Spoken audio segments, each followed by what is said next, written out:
Hello everyone. Welcome to another unboxing. Today we will be taking a look at the Phantomwise Tarot by Erin Morgenstern. Now I will be doing a flip through. You can fast forward to that with the timestamp in the description box down below.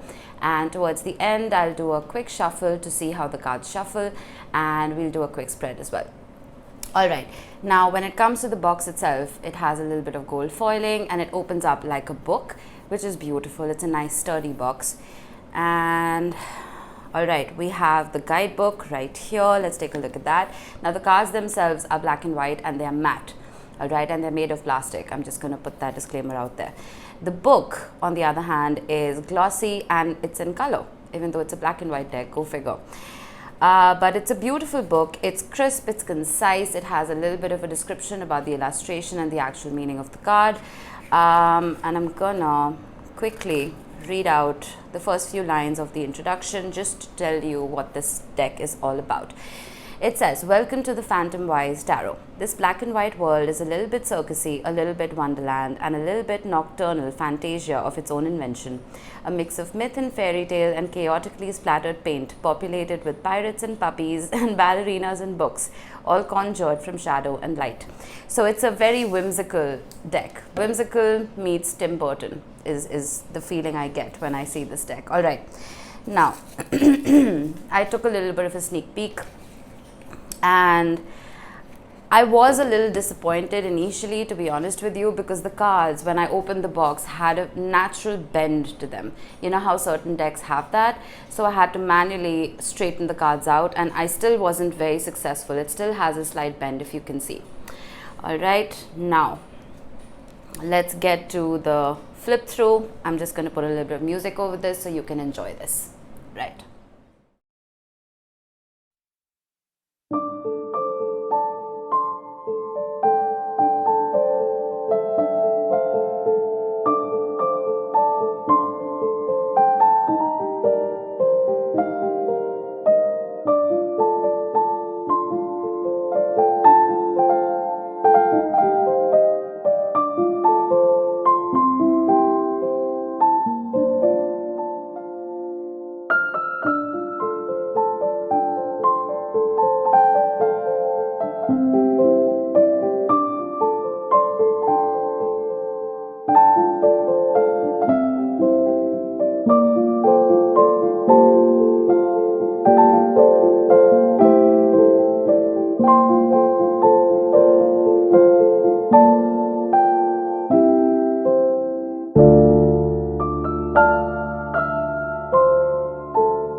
Alright, now let's talk about the card quality and the shuffling. Like I said, these cards have a natural bend to them, so you're going to have to be really careful. And I've seen putting a weight on these cards really doesn't help. So the best thing you can do when your cards are bent is take out little sections and bend them to your liking, right? And then reshuffle. But now the cards are, like I said, they're made of plastic and they have a little bit of texturing. I don't know if you can tell. And this can very well be an everyday deck because it's not made of paper, right? So it's not going to wear and tear like usual decks do. And it's very rare for one to see plastic cards. And I have a lot of decks. I wish I could turn the camera around. I have a massive collection. But I like this and I love the sound they make. Look at that. ASMR. Alright, so a side shuffle is pretty easy. I wouldn't attempt a bridge shuffle because again, these cards tend to bend. But let's see, let's pull ourselves a quick spread. Now, when it comes to the backs, they're all the same. They're identical. So even if you read reversals, it's not like you can tell from the back, right? Alright, let's split the deck. We have the Ace of Swords, an honest adult conversation about one's feelings, the King of Cups.